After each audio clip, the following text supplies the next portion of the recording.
If you're sick of the mainstream sports outlets, well, so was I. So I started my own show. I'm Shane Larson, and this is the Game Time Guru. It's different than other talk shows.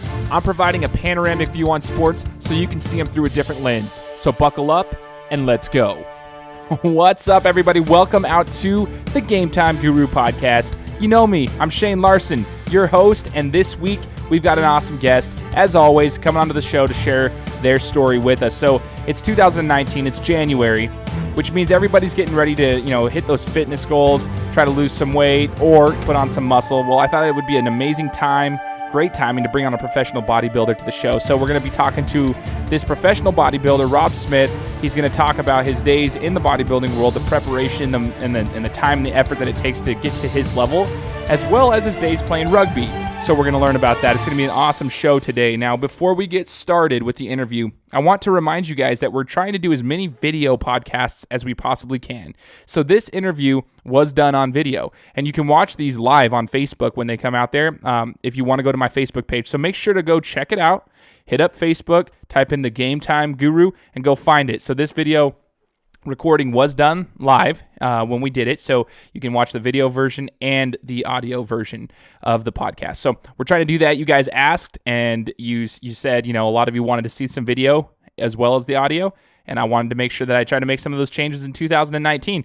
Big things are coming for the podcast. Let me know if you want some merchandise, some sweatshirts, hoodies, whatever you want, beanie, hat, t-shirts, whatever you want to do to represent the Game Time Guru. If you guys know of any influencer opportunities, like you've got some friends or family on Instagram that I don't know that might be interested in repping some of my clothing and we want to talk and collab, let me know.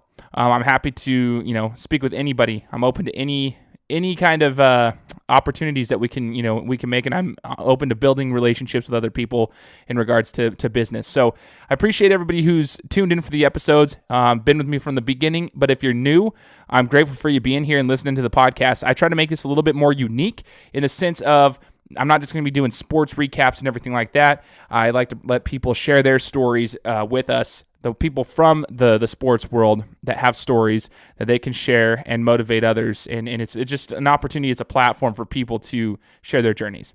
So before we get started with the interview, though, I do want to do a little bit of a sports recap, though, just really briefly talk about the NFL playoffs. The Cowboys they are moving on to the next round. So they're actually going to be playing tomorrow against the LA Rams. And I'm going to be honest with you.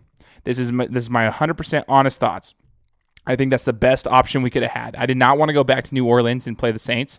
I did not want to face them, the rematch in the playoffs in New Orleans, their first playoff game of the year in New Orleans. Like it would have been a very tough match for us. So I think that we match up better with LA than we do with New Orleans, to be honest with you, even though we beat them. This is not a Thursday night game in the regular season. This is a playoff game in New Orleans. So I'm grateful that we got to face the Rams. I don't know how that matchup's going to go, but, in the playoffs, it's just one game at a time, and literally this year, anybody can take it. And that's what's so exciting about these playoffs is that anyone in the playoffs right now in the NFL can actually win the Super Bowl. And that's what's awesome. The AFC is exciting. We've got new teams in the NFC that are coming through. The Eagles got hot at the right time. Nick Foles, let's talk about that for a second. Nick Foles, comes in again, fills in for Carson Wentz, and now they make it into the playoffs. What a story. Last year he did the same thing, pushed him to a Super Bowl victory. And then this year, he's at least got him in there in contention. I mean, they won a game against the Bears. They didn't play 100%, but they got it done. And now they're going to go try to take on New Orleans. I mean, the Eagles are hot. Props to Nick Foles. But this is exciting. These playoffs are exciting. I love the NFL playoffs. I'm kind of sad about football almost being over, though. It is a little bit of a depressing time for me, although basketball will pick up, and that's good. But college football playoff talk real quick. Alabama getting destroyed by Clemson. Can we talk about that for a second? Destroyed by Clemson. But if you look at the stat sheet, I was trying to talk to people about this.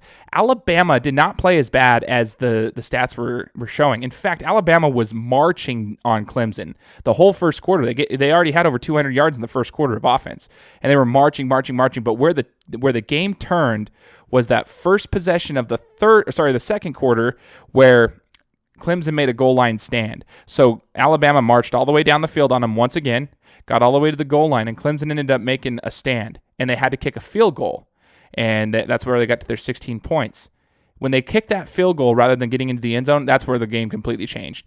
And I even thought Alabama held their own on defense for quite a while. Like, they would get Clemson into some 3rd and longs, and then Clemson would make the big play. What a great game. Love seeing Alabama go down, not only go down, but get spanked. But I do think we need to make some changes for the college football playoff. How we're going to do that exactly, I don't know. If you go and follow Twitter, I made a post about this on the 8-team playoff structure and the goods and the bads. I'm curious to see what you guys think about an 8-team playoff structure and what that would do if we expand it, because there's a lot of things that people don't take into consideration when we're talking about an expansion. That is the amount of blowouts that could potentially be in there, the teams that will still get left out, the difficult decisions that will still happen. And not only that, but the bowl games that, I mean, we've already seen how the bowl games have completely lost, everyone's lost interest in them, and they don't have as much impact and everything, how those are going to be impacted, like these smaller bowls. So like these schools that are not in the top 8, how's that going to impact them? Who's bowl eligible? We're going to have to make some changes there. My proposal, stop making 6 and 6 teams bowl eligible. Make the bowl eligibility at least 8 wins so that you're watching teams that have winning records, okay? Not like these 500 teams. Make the teams that have at least 8 wins go into a bowl game, because then you have something to play for because you have a winning record. 8 wins is a pretty good goal for me. I think that would be better. Shorten the amount of bowl games and make the bowl eligibility 8 wins rather than 6. That's how you fix that problem. That's my opinions on that. I just wanted to share those with you and talk a little bit about the NFL playoffs. But now moving forward, this is kind of how I'm going to do the structure of the show. I'm going to kind of talk a little bit about sports at the beginning, give you my rundown, because I want to implement my knowledge of sports and my passion for sports a little bit as well, and then allow other people to share their stories with us. So I'm giving you guys a little bit about 5 to 10 minutes of my own time to kind of speak about my thoughts on the sports process. And from time to time, I might bring on some guests just to do a quick 5-minute blurb with me and do a quick interview talking about sports, and then I'll get into the interview. That's what we're doing today, though. We're going to bring on Rob Smith. Now, guys, Rob, like I said in the introduction, Everyday Beast is his show on YouTube. It's a bodybuilding.com series, Everyday Beast. Go check it out. I met Rob. He's a video editor over at bodybuilding.com. Really talented guy. Didn't know the dude actually played rugby. So I thought that was crazy. I just always thought he was a bodybuilder, which is also really cool. I've seen the hard work that he's put in. I've watched him train, and I had the opportunity to, sit down and talk with him. So I hope you guys enjoy this, because you get to hear a bodybuilder talk about their experience, going from the amateurs, getting their pro card, what they had to do, the hard work and determination, facing, you have to face failure, the subjectivity, the judging from those judges, and how it's all subjective. You have to face that a lot. And we get to see what he did and how he pushed back past, those obstacles, those barriers to get to the next level and take his bodybuilding game to the next level. And we also get to hear about how bodybuilding and the preparation and such kind of goes along hand in hand with what he does for rugby. And it's really cool to hear how those two sports actually have a lot in common. So I hope you guys enjoy the interview. Check it out. Make sure to follow me on all my social platforms. If you want to see this video, you got to go to Facebook and follow my page, The Game Time Guru. Check it out. Make sure you let me know if you want some merchandise. Talk to any influencers or people that you know that would be willing to represent my merchandise, any hoodies or anything like that, and we can collab. Let them know. Hit me up on social, and hope you guys enjoy the interview.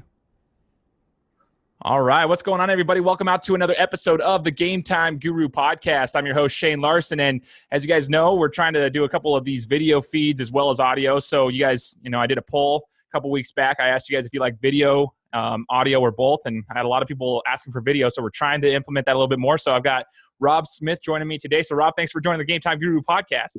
Hey, man. Thanks for having me. Yeah, absolutely, man. This is awesome.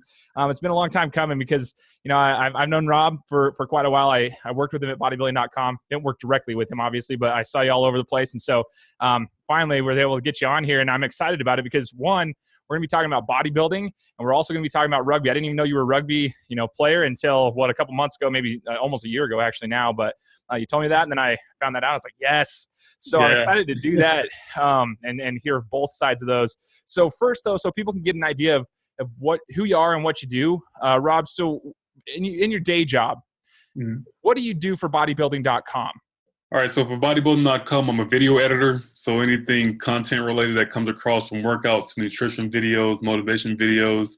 I also host a series called Everyday Beast, which is food and nutrition, and it also pairs it with a workout. So it's kind of a new spin on some fitness content where you get to kind of some diet advice, you get a workout advice, and then you can take that and go build off of it. So I'm a content guy. I love that. So so where can we find that at? Because that's where I just found that out, but I want the rest of the listeners to be able to find that out too. Yeah. So you can pretty much Google Everyday Beast and that it'll pop up. But you go to YouTube, you go to the bodybuilding.com website, the bodybuilding.com page on YouTube, and all the episodes are there.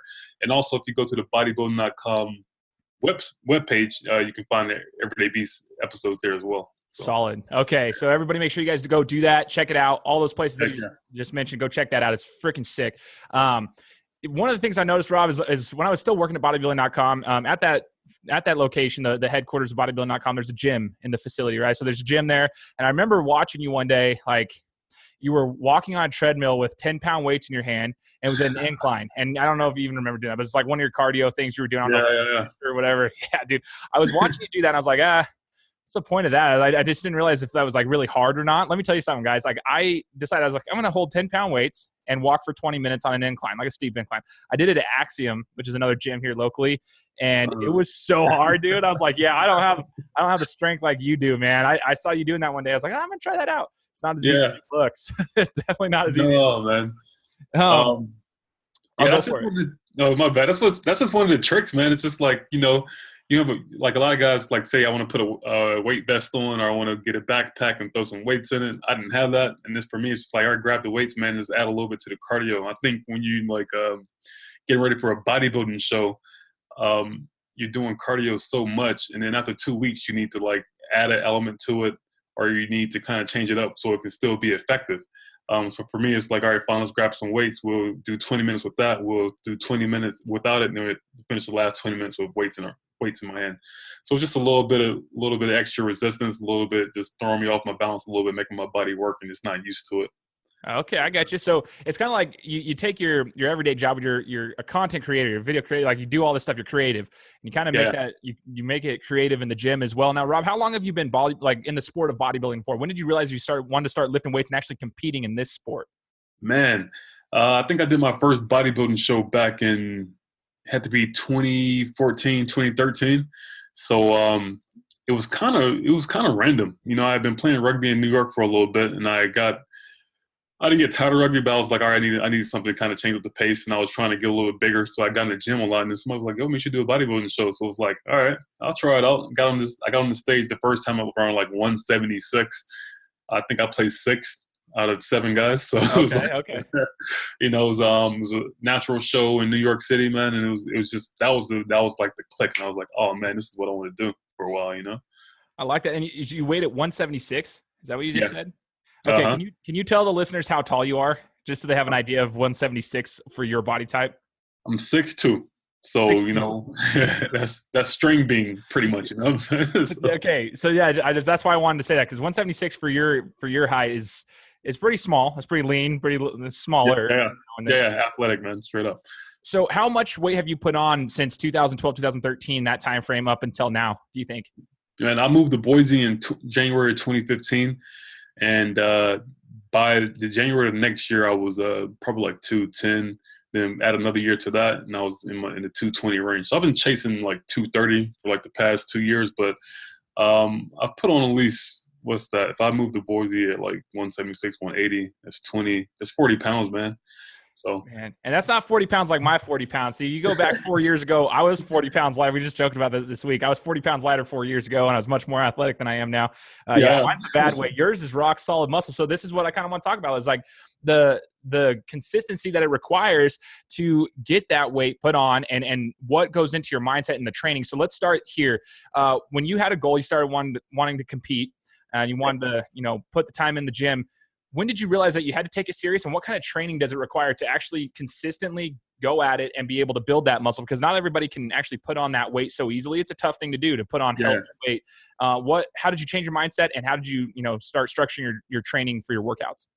Yeah. So I guess the biggest thing is probably mindset, and that has to be in place first. And for me, it was kind of like, I was living in New York. I was working for a PR company, and I wasn't really enjoying that work as much anymore. So I had left, and I started doing some freelance work, and I kind of started saying like, all right, I'm playing rugby. I'm starting to go to the gym a little more. What can I do to like make this, make me some coin, or like how can I turn this into like where I'm building something, and it started to click. But then, New York is hustle and bustle, you know what I'm saying? And like everything is more expensive there, and the amount of food you have to eat to grow is crazy. So it's like, all right, so if you're gonna be lifting weights all day, you gotta kind of, use us to grow into another industry. So I started doing content for like the fitness industry, started working for Men's Fitness and other brands, like, and doing little creative projects. And it was just like, all right, you got to grind. And if you're going to do this work in this industry, you got to look the part. So everything kind of came together from there. And it was just like, man, I was working 2 or 3 jobs doing freelance work, and I was training in the middle of the night, or I was training early in the morning. And it was just like, I wanted it. And you don't have a choice when you're living in a city like that. Either you're going to make the money and do it, or you're going to like get washed out. And getting washed out wasn't a choice for me at that point. I gotcha. Okay. Yeah. Okay. So you're putting the hustle all the way back from New York, man. You're just like, you made a decision, you went at it, and you had a choice. You had to go all in. Cause some people they'll dibble, they'll dabble into certain, but they don't go all in, especially with bodybuilding. That's the kind of thing I'm talking about. Is like, especially in this industry, the fitness industry that you're in, they'll dabble and they don't dedicate themselves 100%. You'll see that in the results, right? The competition, and they'll see their competition. They'll be like, okay, yeah, that person definitely worked harder than me. Did you ever have an aha moment though? Like when you said you finished 6th out of 7th in your first competition, was that like an aha moment for you that you needed to work harder, or what was your aha moment in this sport to get you to that next level, that next push? I think the aha moment for me in bodybuilding was, so I did the first show and I took a year off. And I was kind of bummed at my place in the first show. I was like, oh, you go out there, you think you're going to win, you're going to be number 1, and you get 6th place. You're like, oh man, it sucks. But I drained myself. I dieted kind of wrong. I trained like super hard. I was in the gym maybe 3 hours a day at that point. And it was like to walk away with that 6th place win was like, oh man, it was a blow to the ego. But then I moved to Boise January 2015, and I did a show. I did another natural show. It was in the spring, and then I worked hard for that. I dieted, I trained, and I was in the environment. But the thing was, that show I came in tighter, I came in better. You know what I'm saying? So a little experience, I was able to dial in a little bit more, and so that was the aha moment. It was like, oh, you know what? Fine, that was your first show. This is your second show. Now you learned a little bit, and you can go a little bit harder. And then the third show I did, it was like maybe like 4 weeks later, and I came in better for that. And so now you got a little bit of momentum going, and now you realize that, oh, what I thought was my best really isn't my best. And you're pushing yourself to a whole nother level. And it's like now 6 shows later and get my pro card in LA, and it was like, oh, this is the best that I've been, but it's even a stage better that you can be, So it's like that's that aha moment when you go back. So you get up from that failure and you go back and you're like, oh, you know what? Maybe I didn't work as hard as I thought I did, but it's a little bit further I can push myself. So absolutely. That's so sick, man. One of the things you're talking about is like sometimes you have to, like, it's a mental grind. I know a lot of people who are in this bodybuilding sport and they're competing, they might lose and then you see it set them back. Whereas it sounds like for you, it actually pushed you forward. It was like, okay, because the next time you came in, a little bit better. Okay. I can push forward. But one of the things that a lot of bodybuilders will argue about, or I guess it's one of the, I wouldn't say argue, but they'll mention this as kind of like the part of the sport is you're battling yourself, obviously, because you're trying to get better, like you were talking about, but you're also battling the judges, and there's a lot of subjectivity to the judging depending on the different events that you do. Talk about that a little bit and how you battle both of those things, fighting for yourself and getting better to improve, and then also having to impress the judges at the same time. How do you balance that in your mind? Yeah. So I think that it's like, my last couple shows that I've done, I've told myself that you can't let anybody, not say you can't let anybody beat you, but you got to do your best. So even if somebody beats you with a bad decision or something like that, you did your best. You know what I'm saying? Nobody can take that away from you. And I tell people all the time, like, nobody can take the work away from you. If you fail, you fall, you don't hit that mark that somebody says is, it's a subjective line and you don't hit that. Nobody can take the hours you put in. Nobody can take the food you ate. Nobody can take the gains you made. Nobody can take that away. Like I can go broke tomorrow, but I will still walk with this physique no matter what level is in my bank account, So nobody can take that away. So if you have that mindset and you walk off stage 1st place or 10th place, you shouldn't feel bad. Yeah, you can be a little bit disappointed, but you can't feel bad because you know the effort you put in. And that's my mindset straight up from that's from like the last couple of shows. It's like, it doesn't matter if I work my best. You can't take that vibe from me, you know? I love that, man. I love it. And from the time that you got your pro card, can you explain that process to the listeners who may not understand bodybuilding, like what it means to go from the amateur side to getting a pro card, and what the difference is in what, like, that whole sport? What's the difference between getting that and then going into your pro card? Yeah, this kind of bounces back to judging too. So I competed in natural shows for a while, and a lot of the judges were telling me that I was a little bit too big for the classes that I was competing in. So then I went to the NPC, where it's not a tested organization, and I placed well in those organizations. And then it was still, I could still do better. So I transferred over to the WBFF, and there, it was a different look at the physique. It's also more like how streamlined and aesthetic you are, but also how you look and how you present yourself is more into play with that. And so pretty much starting on the amateur, just starting from the bottom of the WBFF, I did a show and I came in and I was like, I could have been maybe 5 pounds heavier when I did my first WBFF show. And to see the pictures afterwards and to realize that, and it's like, you can't blame the judges if you can be better, And so it's like, all right, fine, take some time off, get back on it. And I came back, and my second show with the WBFF, I got my pro card. It's because I did everything I could, I was on the treadmill with the weights, I was eating everything I could. So it was like, it's like fun. Judges are always going to be there. It's always going to be a critic in the room. But if you do the work, your results are going to shine through eventually. And you just got to work your way up. I think a lot of people look at people's physiques that have been training for maybe 10, 15 years, and they're like, oh, I want to be that next year. And it's like, you got to be realistic with yourself. You have to be real, because it's like, if you care about your goals and you care about yourself, you got to have this level of self-awareness and be able to say, this is where I'm not, this is where I am, this is not where I am, but I can get there if I actually understand the process, educate myself, and do the work to get there. That's the biggest thing with bodybuilding, just staying in the game and keep getting back up, Totally. And so with the pro card as well, then Rob, when now you got to that next level, let's answer this question for the listeners. Do you get paid, or is it just mainly a competition level? What's the difference between now your competition compared to before? Yeah. So now at the pro level, man, you are getting paid for the top 5 spots, I believe. Okay. And then you pretty much compete with people from all over the world. When you start out, you're competing with people from your hometown or from the next state over. But when you go to a pro show, it's people from all over the world. And it depends on the organization, but it's like you're meeting people and you're kind of like understanding, like, and then you're backstage and you're talking about different training philosophies from, guys from Asia or guys from, Kuwait. And it's like, oh, this is what you do. This is how you fit these nutrition requirements in your diet. And it's like, it's a whole different ball game just from the camaraderie, the people you meet, and also the judging is a lot tougher at that point. So crazy. How many shows have you had as a pro now with the pro card? Have you had any yet since you? I did one show in Vegas in August. It was a good debut for me. I think I placed right outside the top 10. For me, it's like I got to get a little bit bigger. Okay.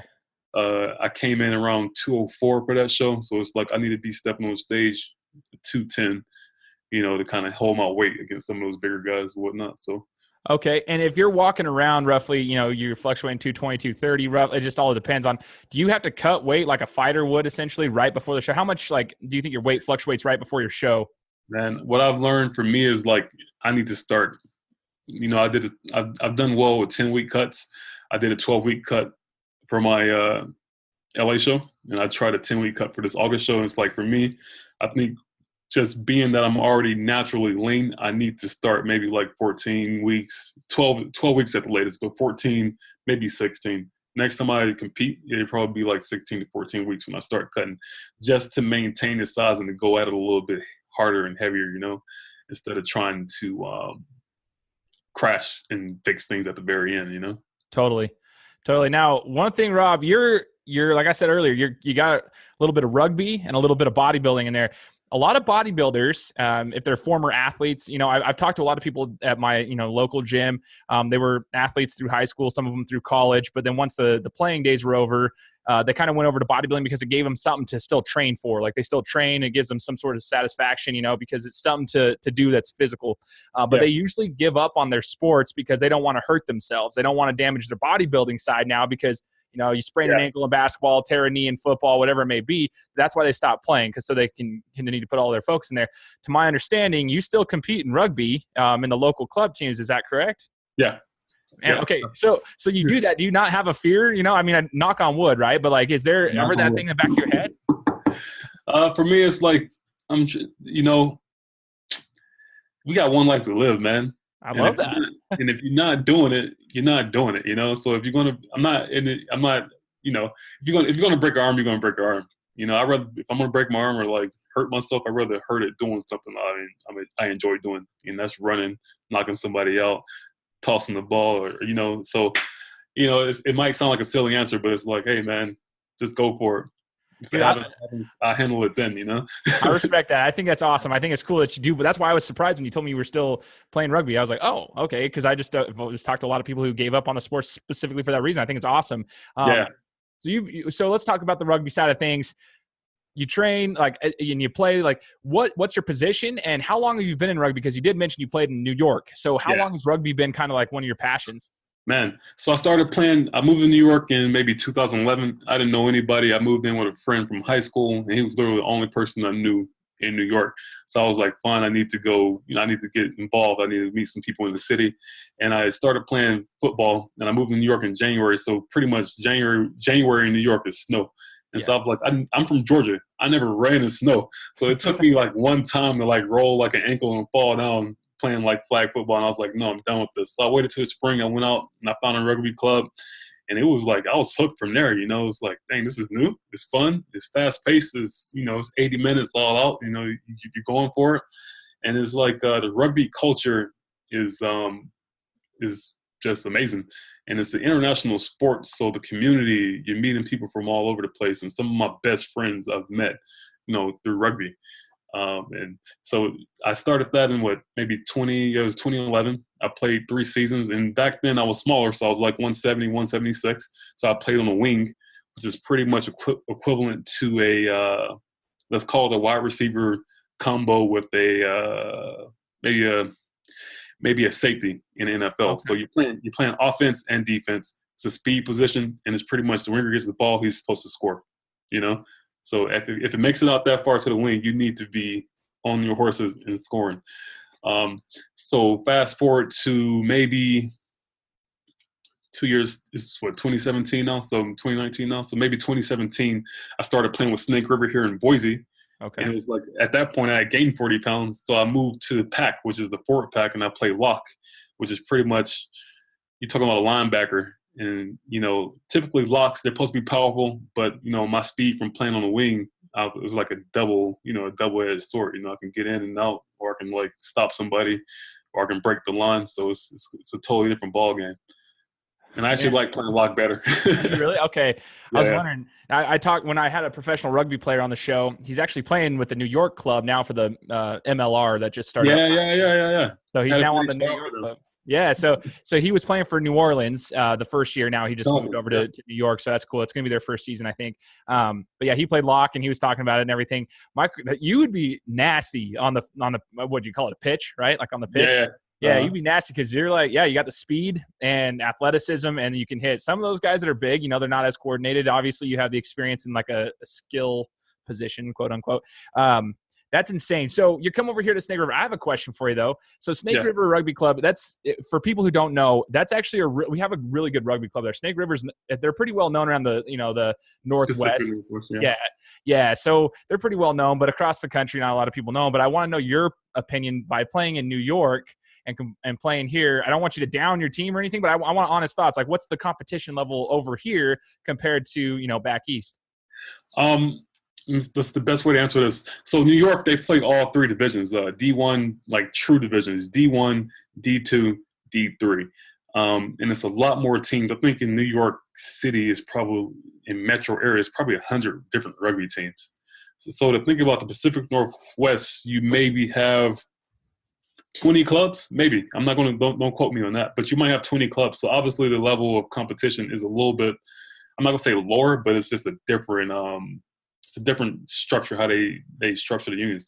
But I will say Snake River is one of the toughest teams, or is the toughest team. It's not even Snake River anymore. We're not combined to Boise United. Oh, okay, So okay. Boise used to have the Boise, the Crimson Lions, the Nemesis, which is the women's rugby team, and it had Snake River. So 3 different rugby teams here are all now the Boise United team. And this year, Boise United went undefeated in the fall. Snake River went undefeated in the fall last year. So it's just we're pretty much the best team in the Pacific Northwest, the fastest, the strongest, the fittest.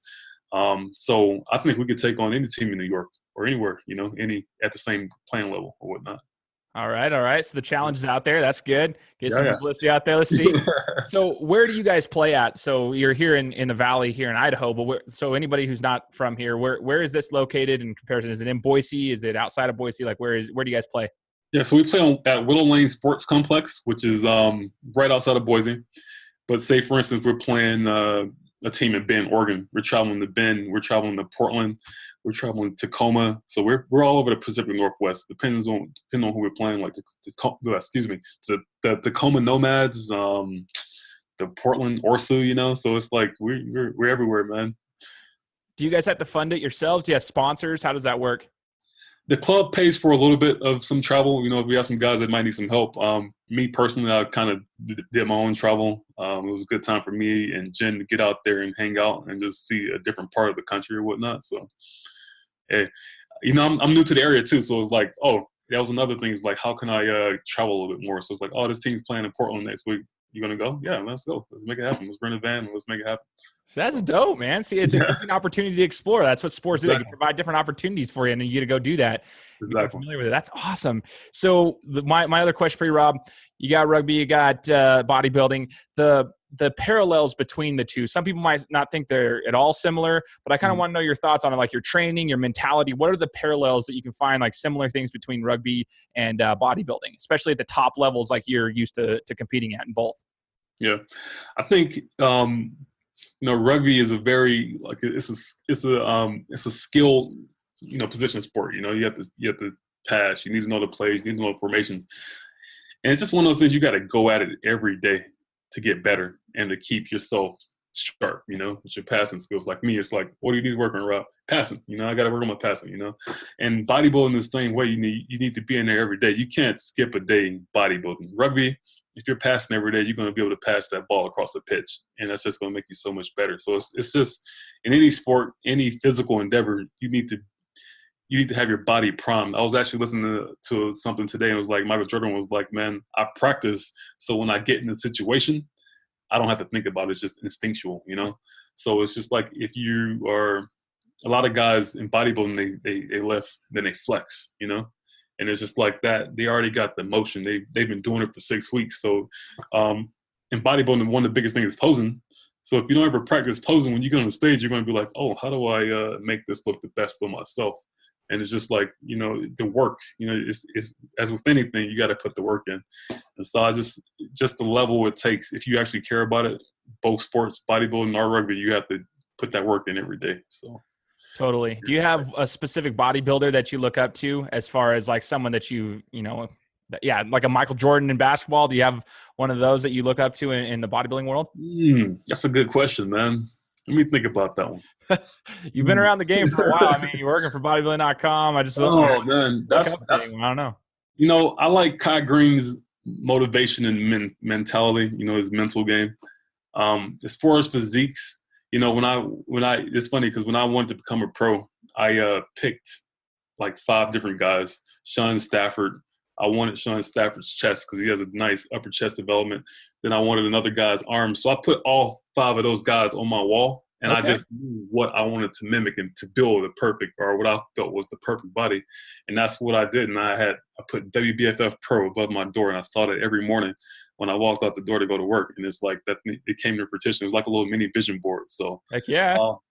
Sean Stafford was the first one that he was one of the guys that made me want to compete with the WBFF. And then there's a lot of guys out there, but when it comes to mine not being cliche, like Arnold, Lee Haney, all those guys, I'll say as a modern bodybuilder, somebody that's doing it right now, that has a family, that has kids, that, is living a whole life, I'll say Sean Stafford. Super dope, man. And yeah. Rob, How long do you see yourself, like if you're looking into the future, how long do you see yourself doing both of these, competing in rugby and competing in bodybuilding at those top levels? How long would you like to do it, and where can we see you in 5 years?